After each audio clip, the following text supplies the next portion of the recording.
Hello and welcome everyone. I am the Lord Siphon, and I am pleased to see you back here in our world of Minecrack. Let me catch you up on the last few weeks. Lately I've been making some quality of life improvements at various locations around the world, such as here at the Infinite Iron Inn, as you can see now. In addition to a bunch of cosmetic interior improvements, we also have some fun and somewhat practical new toys. For example, the Infinite Iron Inn now has a functioning auto-playing jukebox, and I even have a whole one music disc to load into it. Please hold.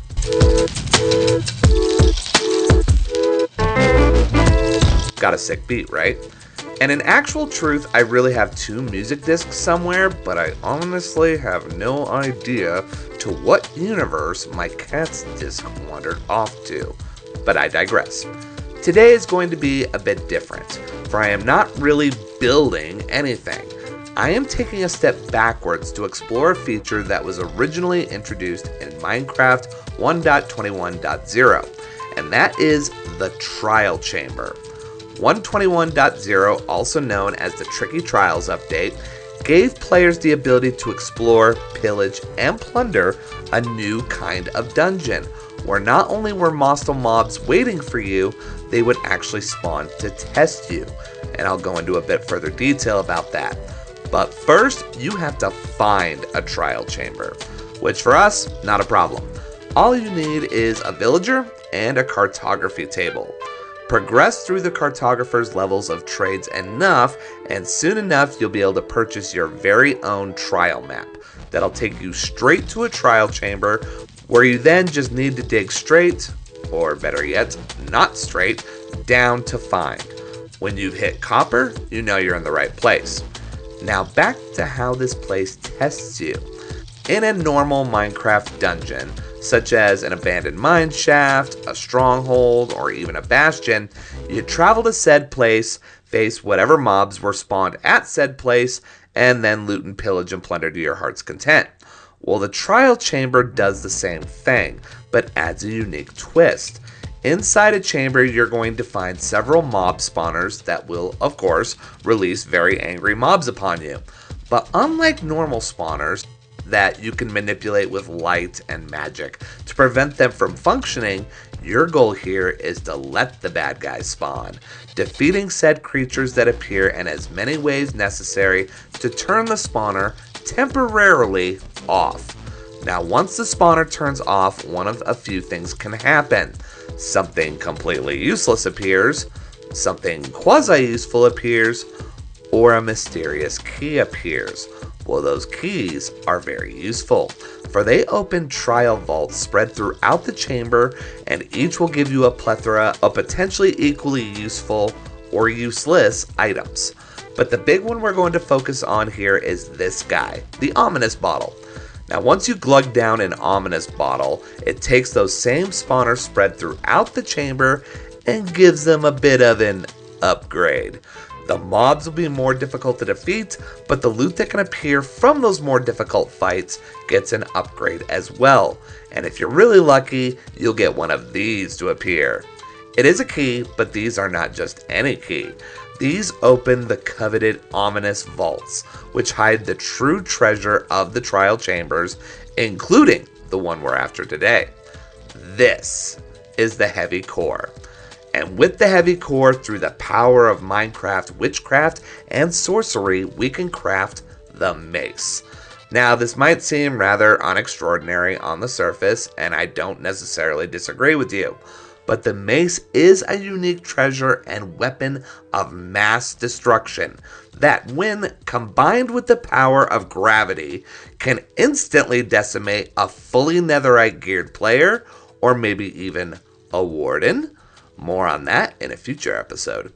So back to the purpose of today. I want a mace. So I got myself not just one trial map, but 3. And I ventured across the world to these 3 sites to test my mettle on the glorious fields of battle, which you will now see.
3 trial chambers found and conquered, but sadly I never did find a heavy core.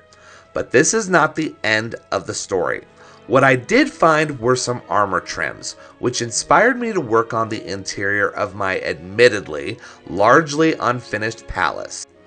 Specifically, I worked on one of the outward towers and created a sort of forge area where I could both store and work on some armor, tools, and weapons whenever I need to in the future. And this most certainly is not the end of the trial chambers. Oh no, I don't have my mace yet. So this is only the beginning.